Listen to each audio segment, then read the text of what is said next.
Hi there, this is David and welcome to the top 10 best interconnected RPG world maps.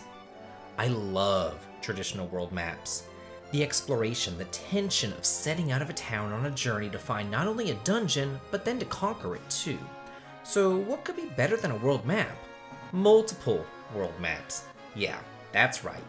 Today we're celebrating RPGs that upped their game and included not just one world map, but a variety of them. Sometimes the map themselves would shock and surprise you by revealing the second map and letting you know, hey, you're not done yet. So due to the nature of this top 10 and the aforementioned shock and surprise, there will be a couple of spoilers, but I will do my best to keep them to a minimum. So let's go ahead and get started. Number 10, Dragon Quest VI. Let's kick off the countdown with a pretty cool concept of a dream world which exists in reality.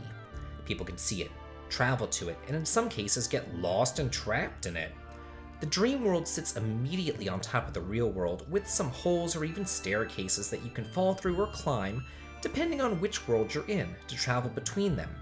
It makes for some fun exploration as you get a mode of transit like a flying bed or a floating island for the dream world, only to use it there so that you can travel to a different portion of the real world. It's a pretty cool plot device, because many times you'll have to travel between the dream world to solve real-world problems. I love the interplay between the two. Number 9, Phantasy Star 4, End of the Millennium. You know, the concept of traveling between planets should be explored more in RPGs. It seems like only Star Ocean has really dived deep into this. The Phantasy Star series, most notably 4, did wonderfully though. You will be traveling throughout the Algo star system to Matavia, the most Earth-like planet, then Deseris, the ice planet, and finally, the very lunar-looking Recros. Each planet has its own culture, technology, and alien species. It's pretty cool how well done it is. I wish though that they would create a true sequel to this great series using modern technology. Imagine what Sega could do today. Number 8, Tales of the Abyss. We've seen underworlds in RPGs since time immemorial, but not one done this well. Most of the time you just kinda travel there, do your plot devices, and that's it. No one in the upper world ever mentions the lower, and vice versa. But not here. You start the game blissfully unaware of the existence of the lower world until you come to the town of Axariuth, after which the world comes crashing down around you.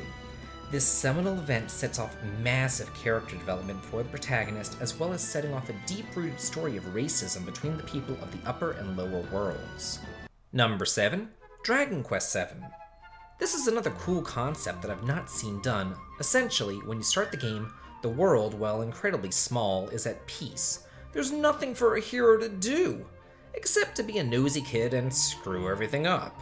So after traveling to the past, you realize that all the other continents of the world have been sealed away, and after you break the seals and resurrect the landmasses, they then appear in the real world.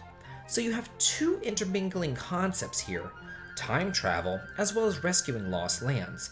The further along you get, and the more towns you save, the more interconnected those once isolated towns become. It's very satisfying to go from one solitary island in the world to a full-fledged map. Number 6, Chrono Trigger. God, what a game this was. This was my second time travel RPG I ever played. However, it's done extremely well here. The basic landmasses throughout the time periods don't really change all that much. It's the people and the levels of civilization that really change. You're constantly hopping back and forth through time to save the world. Many of the time periods connect with one another, be it through the lessons passed down from father to son in each family, or to the more traditional treasure chest hunting through time. Each time period is distinct, and you can really see how the world evolved through the course of the game. Number 5, Final Fantasy VI.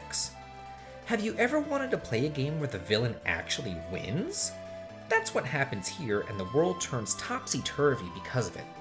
Previously subterranean dungeons are unearthed, and hidden features are revealed after the apocalypse. Although the two worlds don't intermingle the way other worlds in this list do, since they're technically not two different worlds, the destruction, the pain, the suffering, and the hardship endured by the people is so well done, I just love it. And shockingly, the whole villain actually succeeds in destroying the world thing hasn't been really done before or since. Number 4, Final Fantasy Legend 3.